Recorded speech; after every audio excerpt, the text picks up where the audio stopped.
اسلام پورے میں مسجد جبار کا سنگ بنیاد مولانا سید شاہ عالمگیر اشرفی کے ہاتھوں رکھا گیا۔ خانقاہ اشرفیہ سے متصل اراضی پر مسجد جبار کا سنگ بنیاد رکھا گیا۔ سنگ بنیاد کی رسم کچوچا شریف سے تشریف لائے مولانا سید شاہ محمد عالمگیر اشرفی کے ہاتھوں انجام دیا گیا۔ اس موقع پر مسجد جبار کے نام کی رسم رونمائی انجام دی گئی۔ اس تقریب میں خانقاہ اشرفیہ کے ذمہ دار سید شاہ محمد احسن اشرفی، مولانا رفیع اللہ خان، مولانا عبدالعظیم رضوی و دیگر موجود تھے۔ اس موقع پر عقیدت مند اور علاقے کے لوگ بڑی تعداد میں موجود تھے۔ میں اپنے چھوٹے بھائی حضرت قبلہ سید اسد میاں صاحب کی دعوت اور نادیڑ کے تمام سنی مسلمانوں کی دعوت پر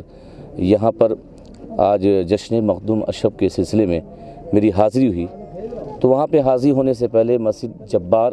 کا سنگ بنیاد آپ نے دیکھا کہ ہم لوگوں کے ہاتھوں سے ہوا، اور ظاہر سی بات ہے کہ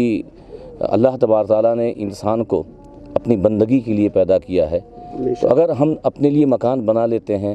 اپنے لیے بسیرا بنا لیتے ہیں، اپنے لیے سکون اطمینان سے زندگی گزارنے کے لیے حویلی بنا لیتے ہیں، مگر کتنے افسوس کی بات یہ ہے کہ اگر جس رب نے ہمیں بنایا ہے، جس رب نے ہمیں سب کچھ دیا ہے، ہمارا کچھ نہیں ہے بلکہ سب کچھ خدا کا ہے، اور اس کے لیے ہم کوئی گھر نہ بنائیں اور اس کی بارگاہ میں بندگی کرنے کے لیے سجدہ کرنے کے لیے کوئی جگہ نہ ہو، یہ مسلمانوں کے لیے بڑی افسوس کی بات ہوگی۔ مگر یہ خوشی کی بات ہے کہ آج ایک مسجد کی تعمیر یہاں پر ہوگی، کتنے سر یہاں جھکیں گے، کتنے سر یہاں پہ رب کی عبادت کریں گے، اور کتنے لوگ دعا کریں گے۔ جس نے یہ زمین دی ہوگی وہ بڑا خوش نصیب ہوگا، جس نے مدد کی ہے وہ بڑا خوش نصیب ہوگا کہ اس نے آج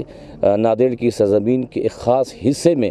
مسجد کے لیے زمین دے کر کے اللہ کے بندوں کو سر جھکانے کا ایک جگہ اس نے عنایت کی۔